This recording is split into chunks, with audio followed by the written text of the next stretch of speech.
अस्सलाम वालेकुम। तो आज हम एक्सरसाइज नंबर 12.5 स्टार्ट करने लगे हैं, जिसकी स्टेटमेंट ये होगी solve triangle A B C if नीचे हमें डाटा दिया हुआ है, बी की वैल्यू दी हुई है, सी की वैल्यू दी हुई है और अल्फ़ा दिया हुआ है। रिमेनिंग एलिमेंट्स हमने फाइंड करने हैं।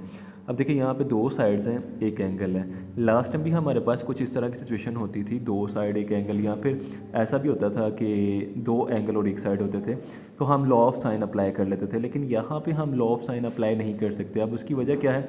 अगर आप देखें यहाँ पे हमारे पास बी और सी है, लेकिन इनसे रेलेवेंट एंगल कोई भी नहीं दिया हुआ। जो लॉ ऑफ साइन हम अप्लाई करते हैं, जैसे अगर ये मैं एक आपको एग्जांपल देता हूँ, हम इनका कंपैरिजन करते हैं, ये दो फ्रैक्शंस का, A over sine alpha equals to B over sine beta. तो इनमें से हमारे पास देखिए ए बी तो है, लेकिन इनका रेलेवेंट एंगल होना चाहिए कम से कम एक, तो तब हम चौथा एलिमेंट फाइंड कर सकेंगे। बट अभी हमारे पास जो दो साइड्स हैं उनसे रेलेवेंट एंगल नहीं है, तो यहाँ पे हम लॉ ऑफ साइन अप्लाई नहीं कर सकते। तो फिर यहाँ पे क्या चीज़ अप्लाई की जा सकती है? यहाँ पे हम अप्लाई कर सकते हैं by using law of cosine. अब ये लॉ ऑफ कोसाइन क्या होता है? टोटल तीन होते हैं लॉ ऑफ कोसाइन। मैं यहाँ पे आपको पहले लिख के बता देता हूँ कौन से तीन होते हैं। फर्स्ट वाला A square equal to B square plus C square, मतलब अगर यहाँ पे ए स्केयर आएगा तो यहाँ पे बाकी की दोनों साइड के स्केयर का सम, माइनस टू बी सी, और कोज ऑफ जो यहाँ पे साइड होगी उसका एंगल अल्फ़ा। अब इसी तरह अगर आप बी स्केयर का बनाते हैं तो बी स्केयर इक्वल टू बाकी की दो साइड जो बच जाती हैं, A square plus C square minus two A C cos of beta.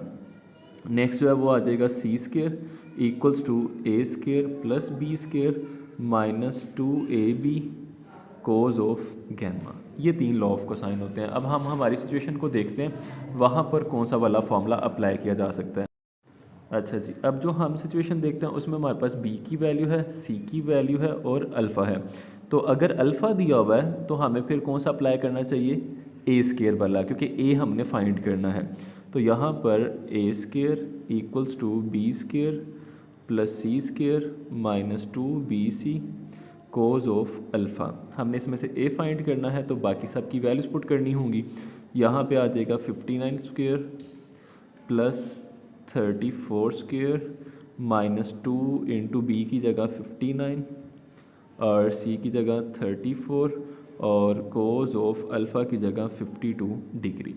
अच्छा, तो 59 का स्क्वायर ओपन कर लेंगे, ये मैंने पहले से करके रख लिया था, 9025, और 34 का स्क्वायर 1156 माइनस इनको मल्टीप्लाई करना है। अब ये मुझे मल्टीप्लाई करना याद नहीं रहा, ये वैसे डायरेक्ट कैलकुलेशन मैंने लिखी थी। अगर आप ये सारी कैलकुलेशन करते हैं, इन तीनों को मल्टीप्लाई करें, जो आंसर आता है कोस 52 से मल्टीप्लाई करें तो आपके पास आ जाएगा 3977।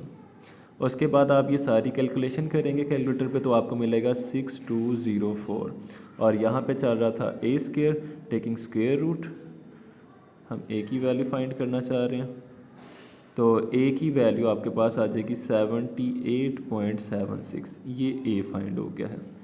हमारी तीनों साइड्स कंप्लीट होगी, ए बी और सी। अब रह गए एंगल्स। अब आप अल्फ़ा है बीटा फाइंड करना चाहते हैं, अगेन आप लॉ ऑफ को साइन अप्लाई कर लें बीटा वाला, तो वो आ जाएगा B square equal to A square plus C square minus two A C cos of beta.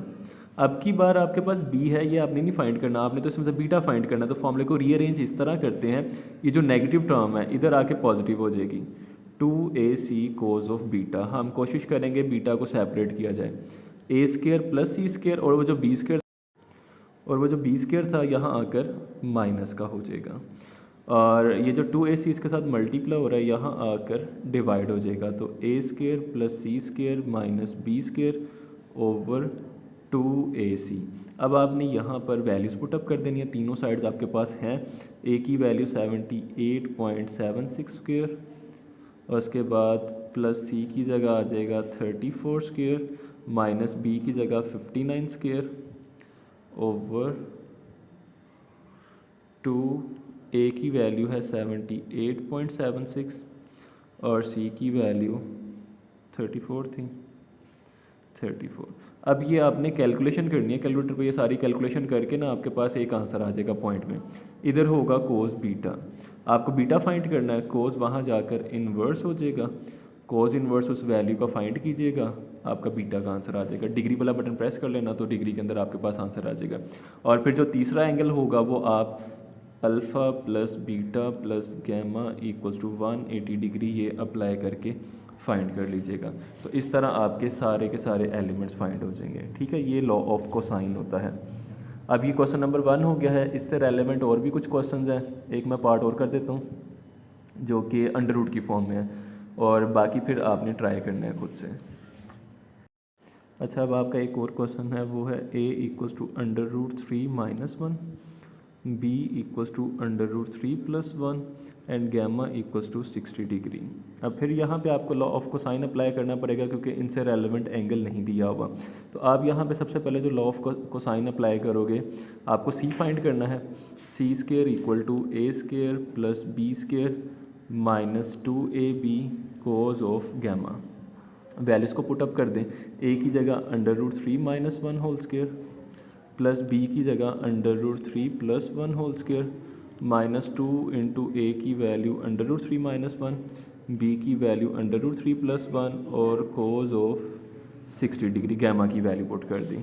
अब यहाँ पे अगर आप चाहें तो डायरेक्ट एक फॉर्मूला अप्लाई कर सकते हैं, वो जो a plus B whole square plus a minus B whole square था, या अलग से इसका होल स्केयर खोल लें और इसका अलग से होल स्केयर खोल लें। वैसे मैं डायरेक्ट फॉर्मूला अप्लाई करता हूँ, 2 इंटू जो हमने 9th क्लास में पढ़ा था इसका formula a square plus B square ये होता था, ये इन दोनों की जगह मैंने फॉर्मूला अप्लाई कर दिया। उसके बाद माइनस 2 इंटू यहाँ पर भी हम वो a minus B a plus B वाला फॉर्मूला अप्लाई कर सकते हैं, जो कि आ जाएगा a square minus B square. और cos 60 डिग्री की आप वैल्यू निकाल लें या कैलकुलेटर, वो आपको टेबल में याद होगा, इसकी वैल्यू 1/2 होती है। 2 इंटू स्केयर रूट से कटेगा 3, 1 का स्केयर 1 माइनस 2 इंटू यहाँ पे 3 माइनस 1 और इंटू 1/2। चलें, ये मैं इस 1/2 को 2 से कट कर रहा हूँ।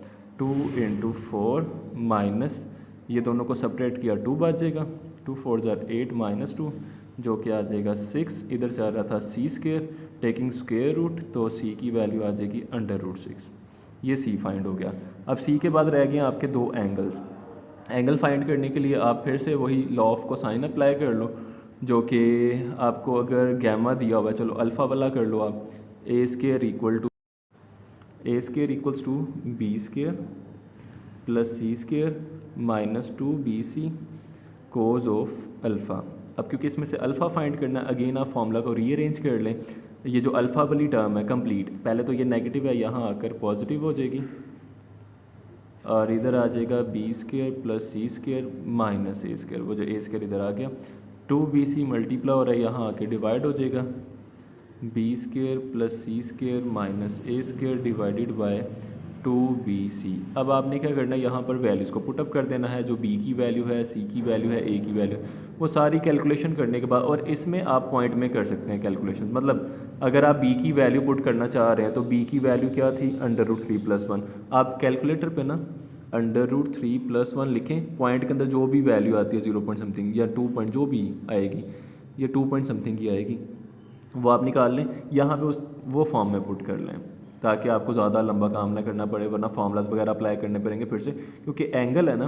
तो एंड पे तो आपको पता है आपने कोस को वहाँ भेज के इन्वर्स करना है, और आगे तो पॉइंट के अंदर एक वैल्यू आएगी, वो कोस इन्वर्स फाइंड करेंगे तो अल्फ़ा का आंसर आ जाएगा। फिर उसके बाद alpha plus beta plus gamma apply करके तीसरा एंगल भी आपका फाइंड हो जाएगा।